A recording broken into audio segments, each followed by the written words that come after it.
Turbūt nepaslaptys jūriniai bendruomeniai, kad Lietuvos vėliavos laivų vis mažėja ir čia reikia greitų ir ryžtingų sprendimų. Nes laikas prisimti atsakomybę, nes nėra kam kitam tą padaryti. O kas kitas, jeigu ne mes? Esu pribrendęs, turiu patirties ir žinau, ką ten nuveikti.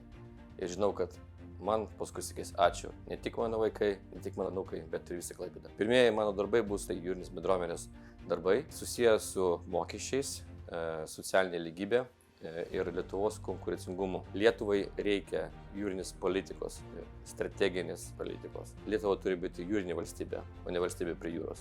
Iš tikrųjų jau turim daug sprendimų būsimam Seimui. Ties jų dirbam kaip jūrinė bendruomenė. Praėjau visą etapą nuo eilinio jūrininko laive iki kapitono pareigų. Įkūriau jūrinį verslą. Šiai dienai darbinu labai daug jūrininkų ir sukūriau daug darbo vietų Klaipėdoje. Esu įkūręs jūrininkų įdarbinimo įmonių asociaciją ir rūpinuos kasdieniais klausimais, kurie liečia jūrininkų socialinę atsakomybę. Tai mes kaip jūrinė bendruomenė jau dirbam šio klausimu, ruošiam studiją, yra padaryta analizė ir jau ruošiami pasiūlymai būsimam Seimui.